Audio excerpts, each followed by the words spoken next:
Assalamualaikum warahmatullahi wabarakatuh. Masih dengan saya Suwandi di channel Dunia Ikan Gabus. Jumpa lagi teman-teman semua, sahabatku budidaya ikan gabus dimanapun berada.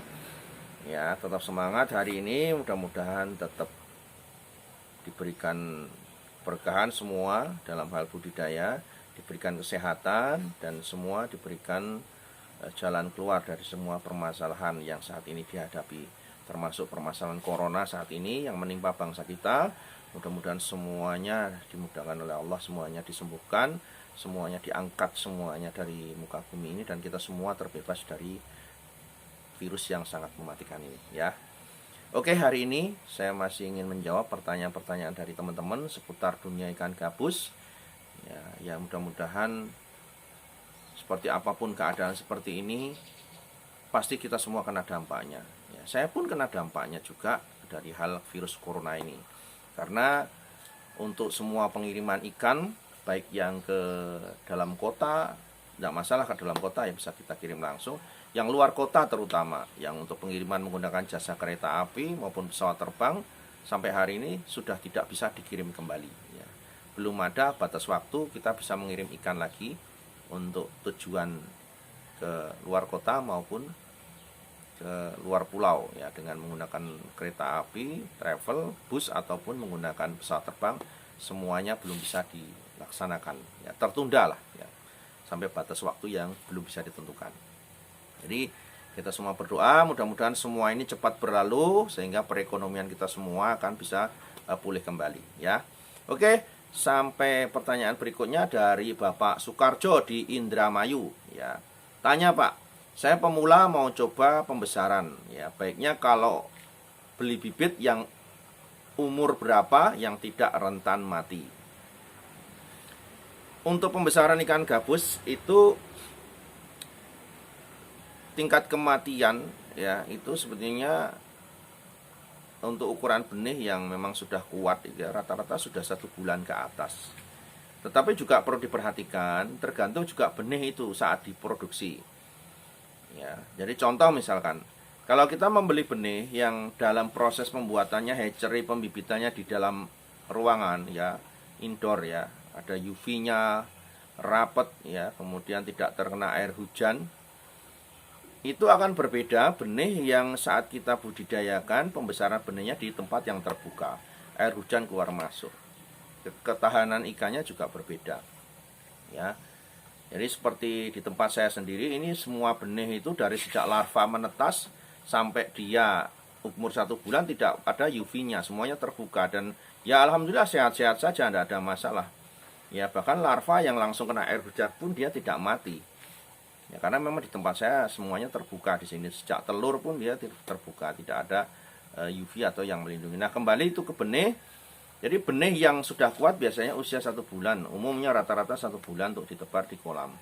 Ya hanya saja kembali ya, tinggal menyesuaikan dengan daerah ya. Dalam proses penebaran misalkan benihnya mau ditebar ke kolam yang terbuka luas ya, usahakan cari benih yang nanti mudah beradaptasi dengan tempat yang akan ditebar ya. Jadi misalkan benihnya tadi saya katakan kalau di tempat yang indoor ya, sudah tidak pernah kena air hujan, panas terik pun terbatas ya. Saat nanti ditaruh di kolam pembesaran, di kolam yang terbuka, panas full, kemudian air hujan masuk, pasti akan ada dampaknya, ada masalahnya ya. Jadi silakan nanti memilih untuk benih seperti itu. Yang jelas kematian juga faktor daripada benih ya, bukan hanya dari cuaca ataupun lingkungan ataupun yang lain-lain. Dari benih yang kurang beradaptasi itu bisa menyebabkan kematian juga ya. Jadi tergantung perlakuannya. Kalau kita manjakan benih itu ya tentunya benih itu akan manja. Kena hujan sedikit ngoleng gitu kan, kena sedikit hujan sedikit jamuran gitu kan. Nah jadi kembali lagi itu dari proses produsen benihnya di awal ya. Oke, kemudian dari Eno di Kalimantan Selatan, di sini di tempat saya masih banyak Pak rawa-rawa, juga ada gabus toman. Nah prospek mana Pak budidayakan gabus biasa dengan toman untuk dibudidayakan? Kalau kita bicara prospek budidayakan gabus itu ya semuanya sebenarnya prospek sih. Ya, dari semua jenis spesies ikan gabus yang ada di Indonesia itu semua prospek untuk dibudidayakan. entah yang jenis Canas striata, kemudian ada yang Giant Cana, Toman, kemudian ada Auranti, ya ada kemudian Maron, kemudian ada juga Maru, ya kemudian ada juga ada jenis Cana Gacua, kemudian banyak lagi spesies-spesies ikan gabus yang ada di Indonesia. Nah, semuanya itu prospek untuk dibudidayakan. Hanya saja memang sektor pasarnya itu saat ini memang masih beda-beda. Ya, contoh misalkan ikan gabus Canas striata sektor pasarnya untuk dikonsumsi. Saat ini Giant Cana atau Toman itu masuk pasarnya masih skala hias. Walaupun mungkin di Kalimantan, di Irian sudah dikonsumsi dipotong, tapi di wilayah Jogja, Jakarta, Bandung dan sekitarnya itu belum untuk dipotong, masih digunakan untuk pasar sektor hias. Tentunya juga pasar prospek itu nanti masing-masing ya. Silahkan Masnya mau memilih prospek yang mana. Kalau bicara prospek yang sudah berjalan saat ini adalah yang jenis Canas striata, karena memang pasar konsumsinya sudah berjalan duluan ya. Untuk wilayah tertentu dan seluruh perairan Indonesia semua Canas striata ada ya. Kemudian berikutnya dari Wawan di Banjarmasin. Saya penggemar Bapak di YouTube, Pak. Oh, terima kasih ya. Saya masih belajar, Pak. Saya mau mulai tapi masih bingung. Modal terbatas, mau pembesaran atau pembibitan? Ya, Pak, mohon pencerahannya. Ya, kalau bicara usaha, memang kita harus butuh modal. Ya, jadi kalau kita hanya belajar dan belajar tanpa kita mengaplikasikan apa yang kita pelajari, kita nol besar. Kita tahu teknik sesuatu, tetapi kita tidak pernah mempraktekannya. Itu akan sebatas menjadi teori-teori yang tidak ada ujungnya. Tidak berakhir kepada sebuah praktek. Tidak berakhir kepada sebuah uji coba, ataupun endingnya kita tidak akan pernah tahu sampai di mana. Karena kita hanya belajar. Kalau saya katakan di sini, lebih baik kita menjadikan satu usaha itu sebuah praktek. Ya, kita mencoba dulu satu ilmu, kita praktekkan, kemudian kita sudah bisa. Ya, kemudian kita meningkat lagi belajar, kemudian kita coba lagi. Itu akan lebih bermanfaat kalau di bidang budidaya. Makanya kalau bicara modal, sebetulnya tergantung niat kita saja. Untuk membudidayakan ikan gabus itu kalau menurut saya nggak usah terlalu berat mikirnya, nggak usah terlalu pusing kita berpikir. Mudah saja. Sekarang kalau kita mau budidaya simple, nggak usah kita berpikir kolam beton mau berapa banyak kita bikin, mumet duluan. Nggak jadi budidaya. Nggak usah berpikir nanti, wah ini harus bikin kolam beton, pakai itu kan lah, pakai ini harus beli base segala macam. Nggak usah.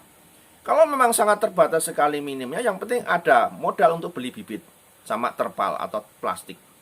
Tanah digali, masukin plastik atau terpal, isi air, kasih bibit, selesai kan? Ya nggak? Kalau kita memang mau mencoba sebuah budidaya, sebuah peluang usaha, kita harus segera take action. Kita harus segera mulai. Jangan segera hanya kita angan-angan terus, kita hitung-hitung terus. Ya, kalau kita bicara menjadi seorang pengusaha, kita harus take action, langsung kita praktekkan. Jangan hanya teori dan teori. Terlalu banyak teori tidak ada gunanya. Ya kan? Seorang ahli, ya, bahkan seorang yang punya pendidikan profesor sekalipun, kalau dia tidak mempunyai praktek, dia hanya teori-teori, pinter ngomongnya teori, tapi prakteknya nggak ada. Akan kalah dengan orang yang biasa praktek. Ya. Nah, jadi lebih baik langsung dipraktekkan saja, aplikasikan saja bagaimana membangun sebuah usaha perikanan, nggak usah pikir terlalu berat. Ya, pakai plastik terpal dulu oke lah, gelar dulu kasih bibit, kita pelajari di situ. Kita kasih makan sampai besar panen. Begitu nanti panennya bagus, mau bikin kolam beton, mau bikin kolam keramik, terserah. Yang penting usaha itu jalan dulu. Jadi mau membangun usaha, apalagi di perikanan sangat gampang sekali. Kita nggak usah berpikir yang terlalu berat-berat harus membangun kolam beton yang nilainya cukup besar untuk modal awalnya. Beli plastik lembaran atau plastik UV itu kan mudah. Ya, taruhlah mungkin modal bibit berapa ratus ekor atau berapa ribu ekor dulu, kan pasti bisa. Ataupun kalau memang modalnya sangat terbatas sekali, yang penting modal terpal atau plastik, bibitnya cari dari alam untuk belajar. Ya, gimana caranya? Ya, itu ya, silahkan Mas Wawan yang ada di Banjarmasin, silakan mau mencoba dulu, yang penting dicoba, nggak usah takut. Kemudian ada Pepeng yang ada di Magelang.